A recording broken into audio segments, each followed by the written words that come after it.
Cara, eu vou pôr uma lenha na fogueira aqui agora também. Meritocracia seletiva, o peso da política interna. Existe realmente meritocracia em um ambiente corporativo? A maioria das vezes a gente sabe que é tudo uma seleção por política, não da empresa, mas de quem executa ali no dia a dia, porque o cara está colocando do lado dele, está subindo de cargo quem é filho do fulano ou do ciclano, por um mero contexto pessoal e não profissional. Vou te complementar nisso aí. É a competência, né? Como você diz, é a competência que me leva ao mérito ou é eu aprender a jogar o jogo político? Nesse caso, Glaucio, na minha opinião humilde, ou na minha opinião fecal, eu diria, né, que eu não valho nada, é só uma reflexão. Eu acho que as duas coisas, elas não precisam ser excludentes, sabe? As pessoas costumam olhar essas coisas ou até adotar na sua vida com exclusão. Se eu quero ser político, logo eu não preciso ser competente. Ou se eu sou competente, eu começo a pegar ranço de ser político. Mas se você for avaliar lá na origem da palavra e da habilidade de política é uma boa habilidade, é algo bom.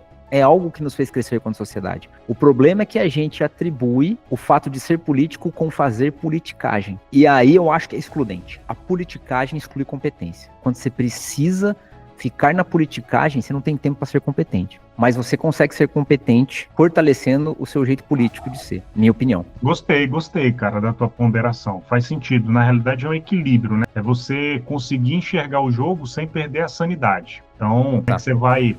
É uma lucidez de forma silenciosa, de alguma forma. Então, você tem que praticar presença, discernimento e com limites, de alguma forma, né? Acho que é mais ou menos por aí.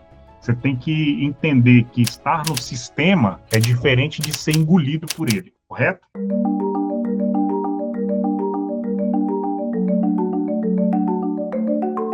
E eu já li um outro artigo, uma pesquisa, falando que se você for comparar, olha só, altura, não tô falando que os altos são mais bonitos, mas a altura traz uma imponência. O número de CEOs, quando você pega, a maioria que vira CEO ou que chega em cargos de liderança tem uma estatura elevada. A altura, ela tem uma correlação com a promoção. E aí eu acho que toda essa composição de coisas, sabe, você estar bem vestido, você ter altura, interfere. E aí se você vai mais além nesse ponto que você falou, se eu ainda sou belo, visualmente atrativo, para mim isso faz diferença. Quando você fala da vestimenta, cara, isso faz total sentido, né? Independente do contexto, não só profissional. Se a gente vai à rua, a qualquer lugar, se você está bem vestido, as pessoas olham para você. Se você está mal vestido, as pessoas olham para sua roupa. Isso é fato. Não, mas isso não é justo. Cara, não é questão de justiça. A sociedade funciona assim. Então, quando você está no meio corporativo, infelizmente ou felizmente, funciona assim também. Né? Então, mais uma vez, aqui a gente está falando das regras que existem, todos sabem, nem todo mundo é obrigado a seguir, mas tem que estar disposto a pagar o custo por não seguir algumas coisas.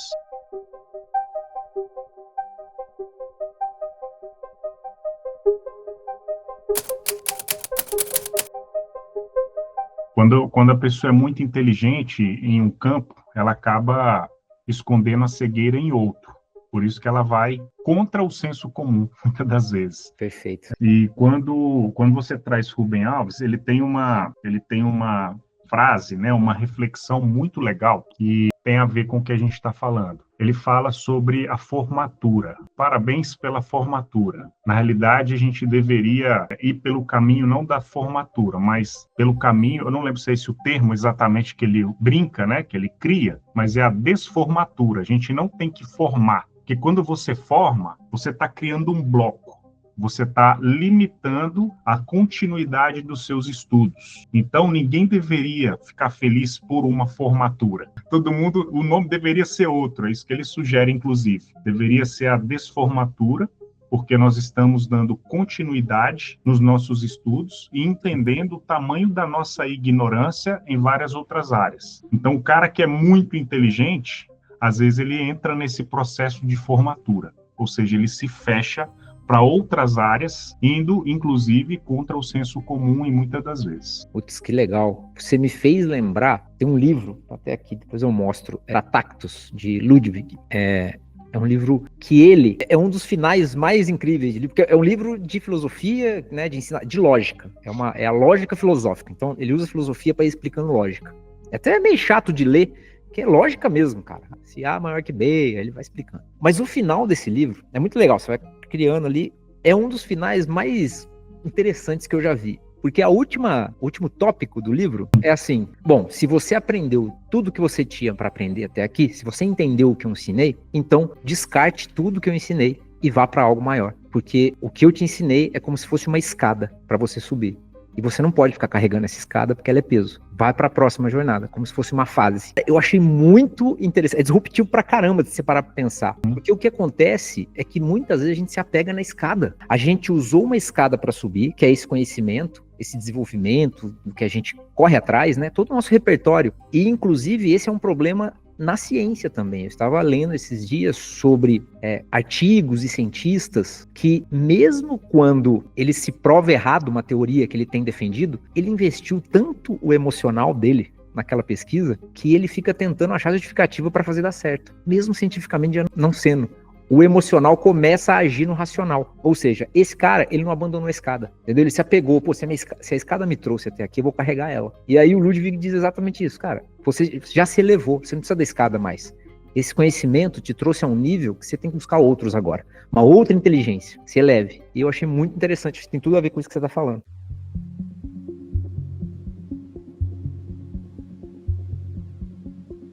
Metodologias, todo mundo... Tem várias aí no meio corporativo, né? O ADKAR e outros, né? Só lembrei do ADKAR aqui, ia citar vários, não consegui. Então vou ficar no ADKAR mesmo, que é o mais utilizado. Mas eu acho que mais importante do que entender uma metodologia na mudança, vou pegar de novo o William Bridges. E no gerenciamento de transição, ele fala mais do que você ter uma metodologia, mais importante do que isso, entenda as fases de qualquer transição para uma mudança. E são três fases, três etapas simples. A primeira é o que ele chama de início. Lá, eu não vou lembrar direito o nome, mas é o início da transição. O início da transição é quando você decide que não quer mais estar no estado em que está. Então, a primeira coisa e a maior dificuldade é você entender que você precisa assumir que você não quer mais aquele estado. Porque as pessoas não assumem. E essa é a primeira barreira que você tem que quebrar. Por que as pessoas não assumem que precisam sair daquele estado e precisam mudar? Porque o estágio que vem depois, que ele chama de zona neutra, é uma zona de muita confusão.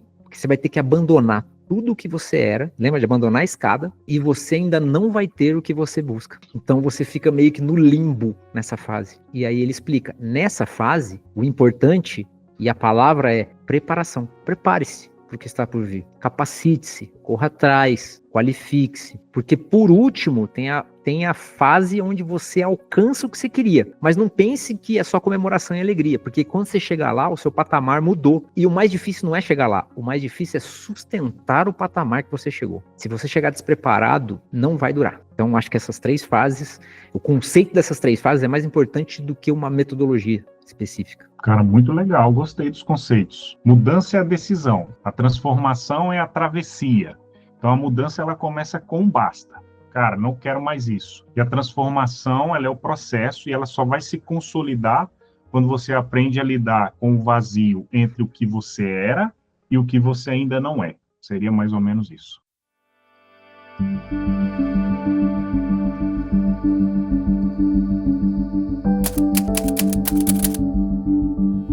A gente costuma sempre ter um olhar para a nossa vida muito pontual, muito situacional, muito de momento.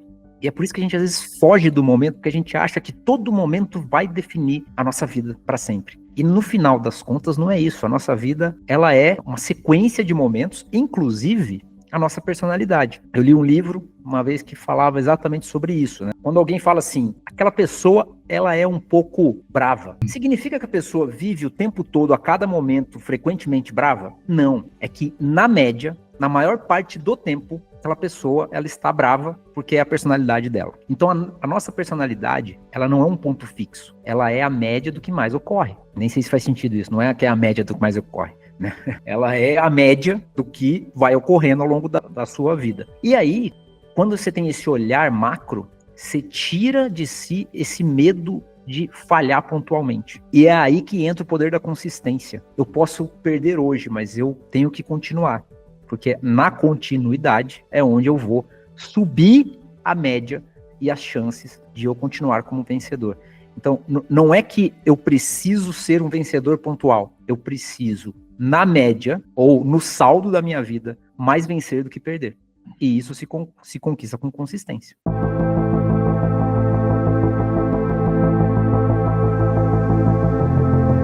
Puxando para a questão da corrida, que é a notícia do bêbado, cara, quem geralmente treina, eu corro, né? Eu gosto de correr. E eu não treino para ganhar uma corrida. Eu não controlo a minha alimentação, eu não mantenho meu tênis para conservar minha perna na pisada, porque eu quero ganhar uma corrida, como o bêbado lá ganhou. Indo pro outro lado agora, pro contraponto, para as pessoas que treinam, que tomam suplemento, que se cuidam. Eu treino para poder correr todas as corridas da vida. Porque quanto mais corridas eu conseguir estar presente, é o que você falou, mais eu aumento as minhas chances de ganhar. Então, consistência, ela não é para ganhar uma corrida, ela é para se manter correndo. É aí que tá a sua vitória na vida. A vida, ela não é um destino, ela é uma travessia. Nós não estamos aqui num ponto.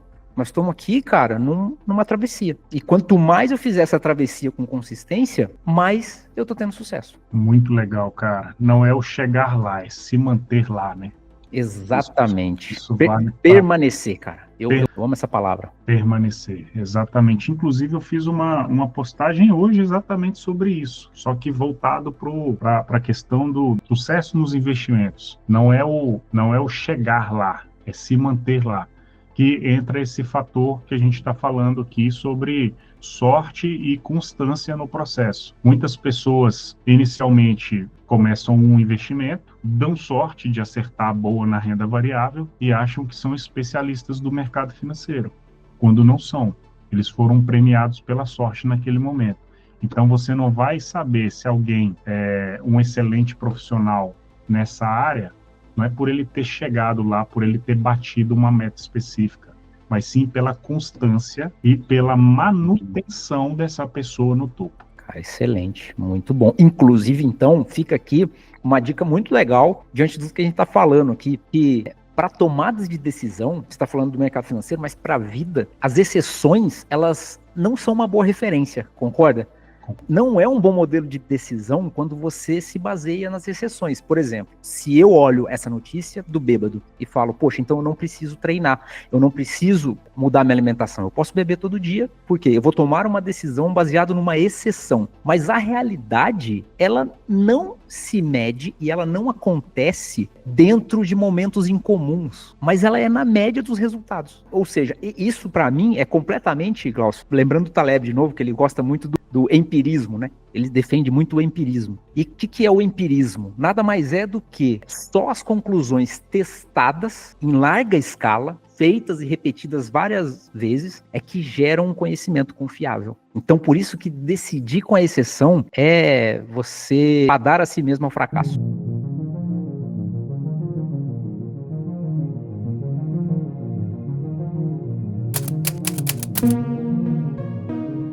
Essa sensação de vazio pós-metas, ela existe, e não só em pós-metas, né? Em conquistas acumuladas de coisas, às vezes, pequenas. É como uma criança, você pode observar isso. Toda criança, ela fica ansiosa para ganhar um brinquedo, né? Desesperada, chora, enfim. Quando ela ganha o brinquedo, aquele brinquedo, ele permanece como a estrela na mão da criança por alguns poucos dias. Depois ela esquece aquele brinquedo. E isso acontece muito conosco na vida adulta também. Eu concordo contigo que quando a gente usa esse recurso da gratidão em tudo, famoso em tudo dai graças, a gente começa a ser mais fiel às pequenas coisas também, que a gente acaba esquecendo no meio do caminho. Então, quando você é grato pelas coisas que você tem, pelas coisas que você não tem também, você dá mais valor às pequenas coisas do seu dia a dia, como, cara, coisas simples, andar, falar, ouvir, né? E talvez isso amenize um pouco da nossa ansiedade com relação às coisas que a gente considera grandes. Porque, na realidade, andar, falar e ouvir parece pequeno, mas não é. São grandes coisas, né? Porque não é, não. É porque isso faz tão parte do nosso dia a dia que às vezes a gente não dá o devido valor, né? Na verdade, isso aqui são grandes coisas. E a gente ser grato pelo processo como um todo, isso vai aliviar essa sensação de vazio pós-metas, né, cara? Aí a gente não vai ficar com aquela sensação de quantas vezes eu cheguei lá, mas eu percebi que eu não estava lá. Chegar é diferente de estar. Muito bom. A vida, ela tá no movimento, não no pouso, né, Vitor? A gente tem que refletir sobre isso também. Aquela sensação, a gente parece que está preso sempre no amanhã, no depois. Já percebeu isso, cara? Todo mundo vive essa ansiedade de chega logo o final de semana, chega logo o Natal, chega logo tal evento, né? Mas o controle, ele está no que a gente faz nesse momento. Né? A vida não é sobre cruzar uma fita, ela é sobre o que você vive até chegar nessa fita.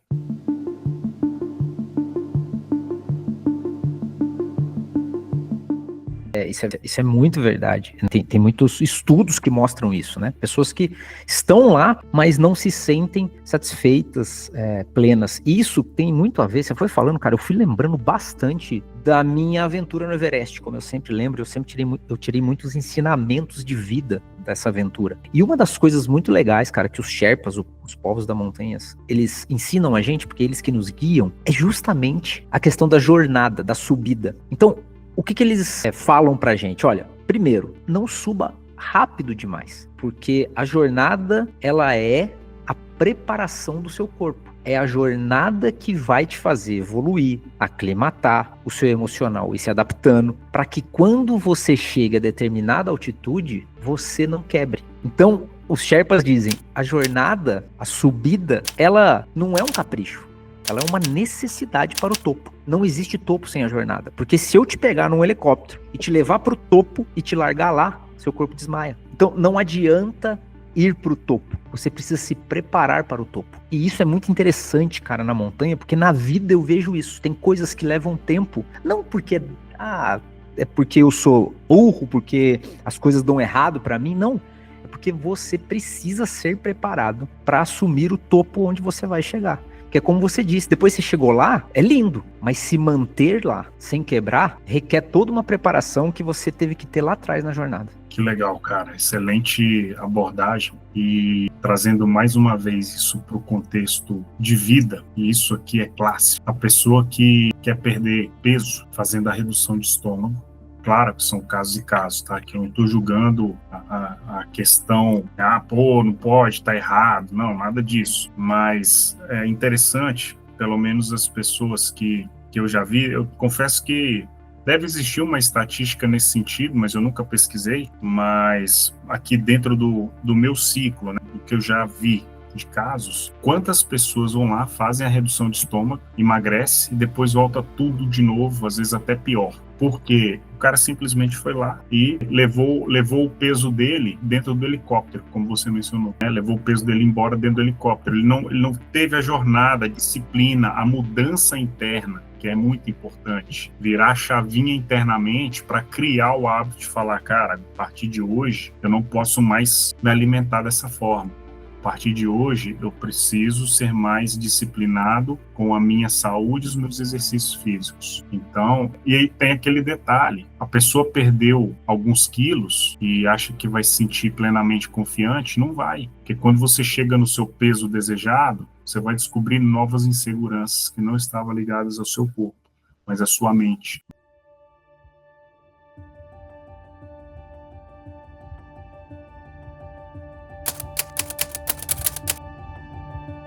Será que estamos, atualmente, essa loucura do mundo hoje, vivendo uma crise de lideranças? Pode ser. Porque, na realidade, a gente tem muito acesso a dados, né? E a gente, talvez por esse motivo, a gente nunca viveu tão confuso. E essa confusão interna é que nos faz colocar pessoas no poder que não necessariamente são as melhores, como você comentou. Uhum. Tudo vai partir desse ponto, na minha opinião. Acesso a dados em excesso e essa confusão, esse conflito interno o tempo inteiro, né? E aí a gente vai voltar em alguns pontos de algumas conversas que opiniões rápidas substituíram as nossas reflexões mais profundas, justamente por um outro ponto, fazendo um link, né, com algumas conversas, com algumas considerações que a gente inclusive já fez aqui, que os likes viraram unidade de valor. Então, você está apressado demais externamente, mas você está com o cérebro programado para atuar com a cabecinha de 5.000 a.C., como eu brinquei aqui. Perfeito. O problema, Vitor, não é falta de respostas, é o excesso de respostas para as perguntas mal formuladas hoje em dia. Talvez muito seja bom. isso. Muito bom.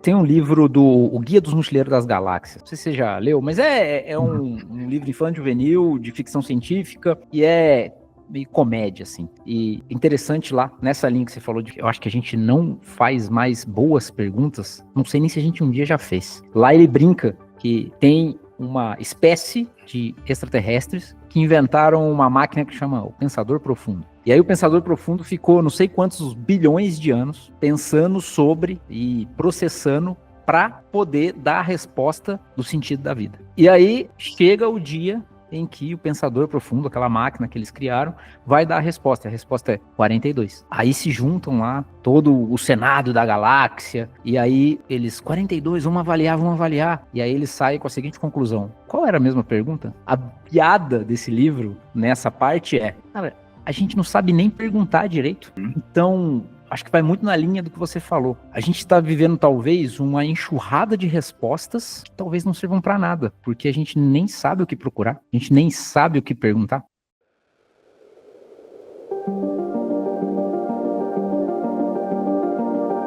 Por que os piores chegam ao poder? E hoje mais do que nunca. Hoje mais do que nunca a gente está muito mais vulnerável e expostos a sermos enganados, devido a esse mar de informação, como você colocou. E pensando nisso, parece que os valores mudaram um pouco e as pessoas não buscam mais serem líderes de verdade. Elas buscam ocupar cargos que aparentam ser de liderança. É uma busca frenética por cargos. Eu preciso mostrar, eu preciso pôr selo nas coisas. Uhum. Eu preciso pôr selinho no meu perfil. Eu preciso ter quantidade de curtidas. E quando vê, essa pessoa que tem selinho, quantidade de curtidas, premiações diversas hoje em dia, ela nunca foi e nunca será um líder. Mas as pessoas a consideram como tal, por causa de selos vazios. Legal, cara. Mas olha só, vamos lá. Se a gente fizer uma retrospectiva, Platão, ele já falava que a política, inevitavelmente, atrai os ambiciosos, não os sábios. Se você pega lá Maquiavel, O Príncipe, né? Ele ensina que, aí é um livro também, né, mais voltado para o contexto, ele ensina que quem busca poder não pode ser ingênuo. Uhum. Que a virtude política, ela não é bondade, mas a habilidade de manipular, de iludir, de conquistar apoios. Ou seja, os piores, como você colocou aqui, chegam ao poder porque eles estão dispostos a fazer o que os melhores se recusam a fazer. Perfeito. Entendeu? Então esse é o grande ponto, né? Na verdade, isso não é um aspecto novo. A gente só vê isso com maior intensidade porque hoje a gente tem vários gatilhos e a gente vive num contexto que a informação chega muito rápido para a gente. Mas se não fosse isso, a gente não imaginava que a gente vive isso. Como no passado a gente sempre viveu. Então esse é o ponto, né? Hoje a informação ela só chega mais rápido. Essa que é a grande diferença. Então, e aí tem um outro ponto, cara.